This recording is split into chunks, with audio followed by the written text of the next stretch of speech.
Bismillahirrahmanirrahim. Assalamualaikum warahmatullahi wabarakatuh. Okay, so our group are going to present about the topic whistleblower. So we consist of Aiman, Nafis bin Azali, Muhammad Shamil Azfar bin Shafian, Muhammad Ali bin Aliman, and lastly Muhammad Haziq Danial bin Yusof. Okay, so for the contents of our presentation would be the first one is introduction, next Whistleblower Protection Act 2010. The next one would be suggestion to improve whistleblower protection, then whistleblower and internal audit. After that is case related to the whistleblower, and lastly the conclusion.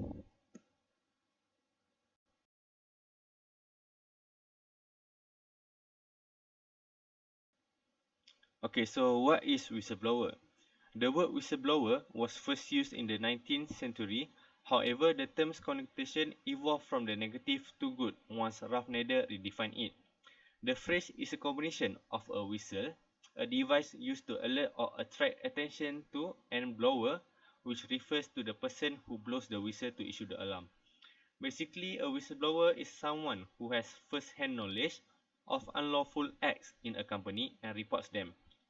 A whistleblower, according to the Malaysia Securities Commission, is someone who alerts the authorities or the public about what he reasonably feels is fraudulent, illegal, or unlawful. Okay, so there are two types of whistleblower, which is internal whistleblower and external whistleblower. An internal whistleblower is someone who notices illegal behavior in the workplace and decides to inform a supervisor. That supervisor would next follow business policy in dealing with the suspected misbehavior. Furthermore, a whistleblower may opt to report the wrongdoing to the authorities or the media. Whistleblowing from the outside is referred as external whistleblowing.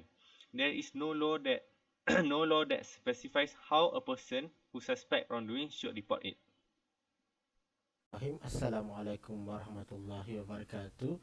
My name is Muhammad Ali, and now I will go into Whistleblowers Protection Act. So, what is Whistleblower Protection Act? Whistleblower Protection Act 2010 is an act that encouraging the disclosure of any information on improper conduct in the public and the private sectors in order to combat corruption. The act will safeguard the persons who make those disclosures, known as whistleblowers, from the retaliation so that the issues can be investigated and dealt with further. So, why do we need of whistleblowing policy in the workplace? There are three, which is advancement of information and communication technology, ICT, protection for whistleblower, public awareness for issue of mismanagement in corporation. So now let us go into further details. So for advancements of information and communication technology, it has resulted in the development and creation of computer-aided technologies to manage and coordinate the operation of businesses effectively and efficiently. And the use of the computer database has made it easier for the stakeholders to store and retrieve information. However, due to large volume of data, some parties have been able to access and retrieve it without limitation. When someone else has this confidential information, issues will arise and it will have detrimental influence on the firm. As a result, a workplace whistleblowing policy must be created in order for us to avoid these concerns from occurring. Second, if an employee unintentionally discover any wrongdoing or misconduct on the part of the employer, he or she has the right to disclose the issue to the appropriate authorities in order to defend the interests of the linked parties. Unfortunately, employee who becomes a whistleblower may face retaliation from the counterparty, including dismissal from the company, if he or she is accused of making false and malicious allegations, or being demoted into a lower position, or being punished and being treated unfairly all the times in the workplace, with the possibility of being labeled as a company traitor. Hence, this once again highlighted the importance to have a proper whistleblowing policy in the workplace.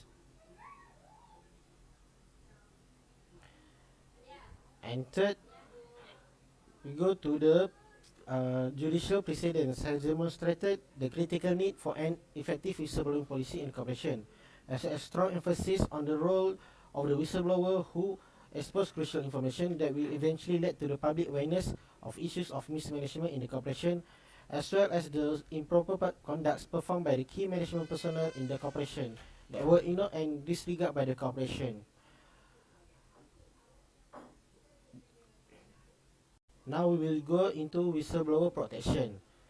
There are few kinds of protections offered by the Act to the whistleblower.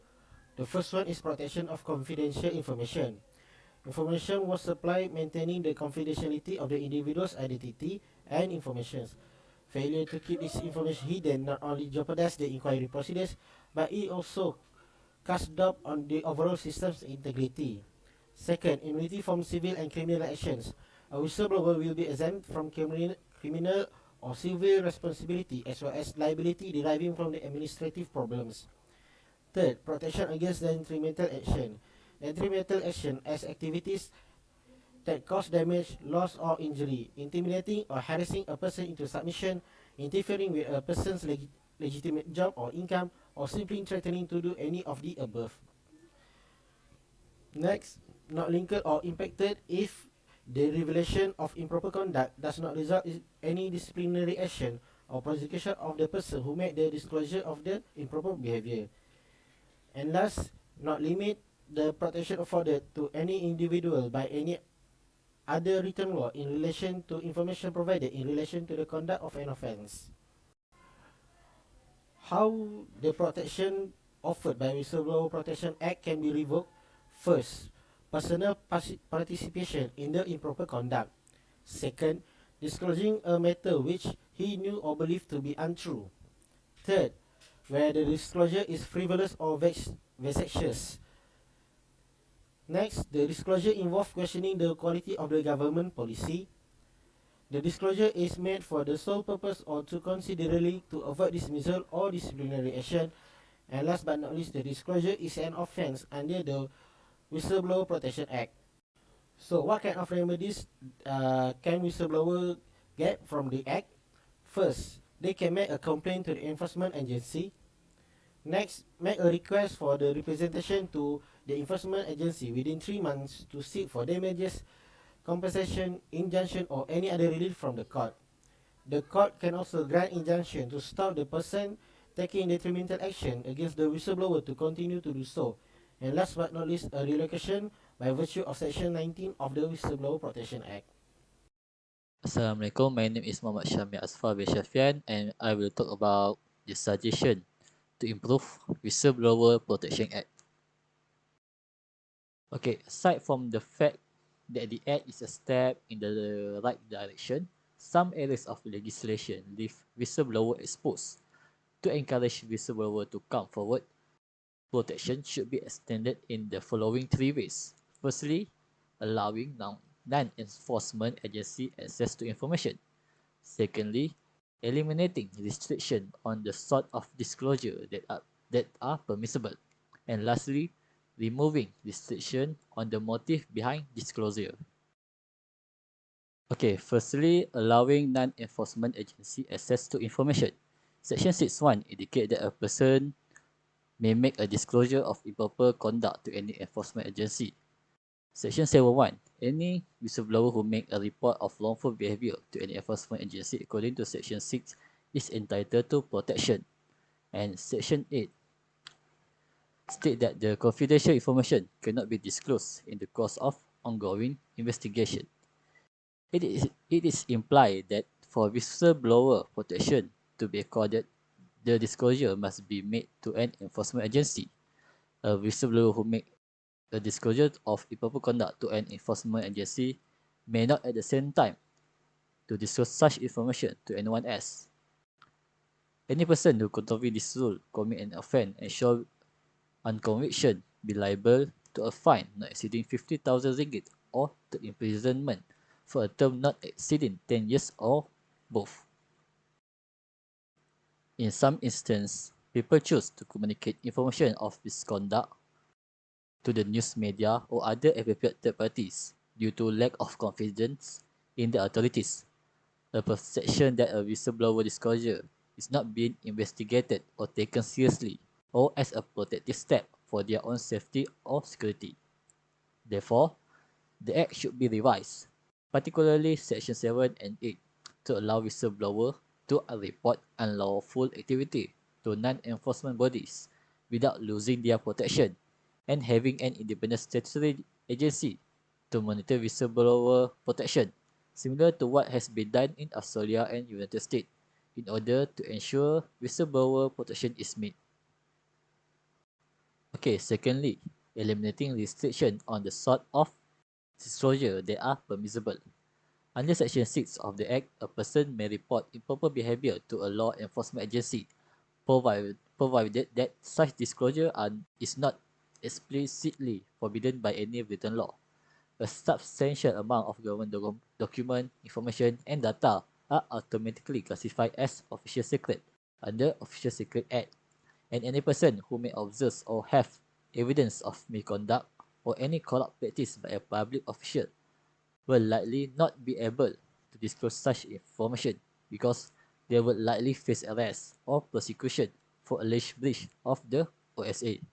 Given that objective of the Act is to encourage the uncovering of the misconduct and corruption, the provision of Section 6.1 should be revised and instead introduce provision that protect whistleblower who is disclosing evidence that may breach the law, like the OSA. So moving on, removing restrictions on the motive behind disclosures. An amendment should be made to Section 11, Subsection 1, Subsection A to ensure that a whistleblower is protected even he or she was a member in the wrongdoing, so long as the whistleblower was not the mastermind of the improper conduct. An insider or a person who participated in the activity but subsequently decided to blow a whistle on his or her criminal colleagues often brings corrupt practice or illegal behavior to light. The judge should have the authority to determine whether whistleblower protection should be given to participants who blow the whistle in such circumstances.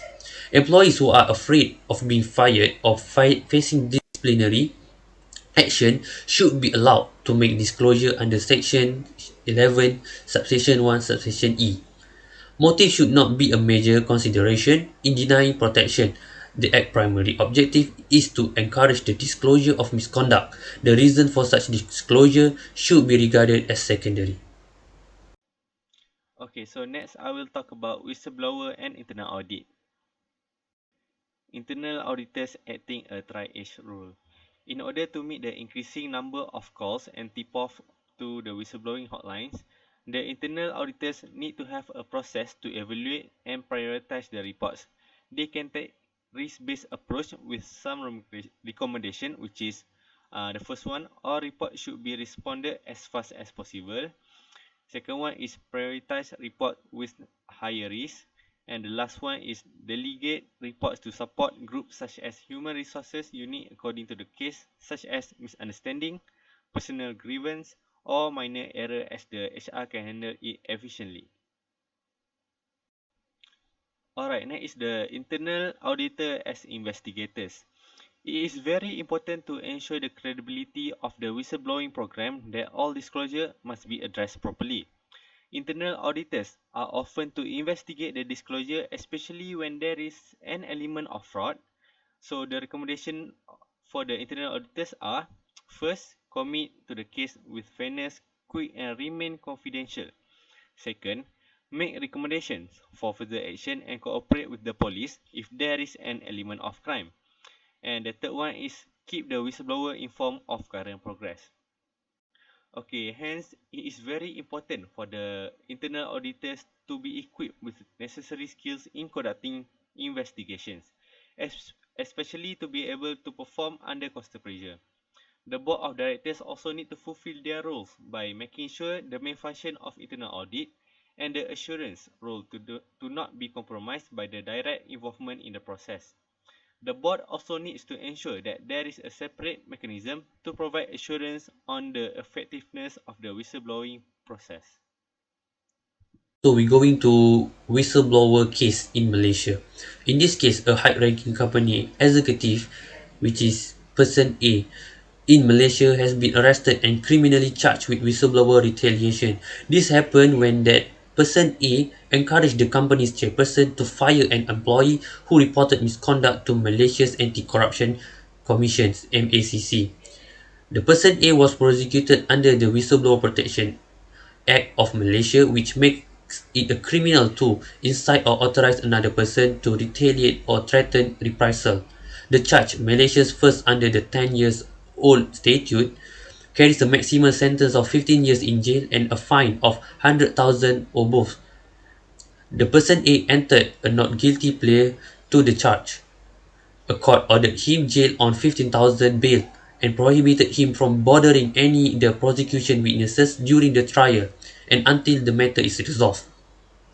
MACC stated in the statement that it's very concerned about the difficulties experienced by whistleblowers and that it would not hesitate to examine retaliators. The agency expects that the company's executive or the company's person A case will send a message to the public that people need not fear exposing wrongdoing and will serve as a lesson to those who seek to take action against whistleblowers. Many nations' whistleblower protection law now contain civil and criminal sanctions for retaliating against workers and citizens. These fines are increasingly recognized as an effective deterrent to whistleblower retaliation. The European Union Directive on Whistleblower Protection, which was enacted in October 2019, specifies that criminal, civil and administrative fines are essential to maintain effective safeguard and that these consequences might discourage retribution. As a conclusion, there's a word to see wrong and not to expose it. It is become a silent partner to its continuance. Hence, whistleblowing is a moral obligation to everyone, especially the professionals, in order to curb the illegal activities in the current world. Many people pay attention to the actions of the companies and the government to see whether they act for the benefits of the society. Thus, the Whistleblower Act needs to be always updated with a well-developed framework to ensure it remains relevant and protects the whistleblower. Whistleblowing plays an important role in any organization's transparency and integrity. When it done properly, it can effectively correct internal misconduct and minimize both the costs associated with the fraud and risk of the whistleblowing. Thus, people should step up and blow the whistle under necessary circumstances to avoid future tragic cases like Enron and WorldCom. So that's all from us. Thank you.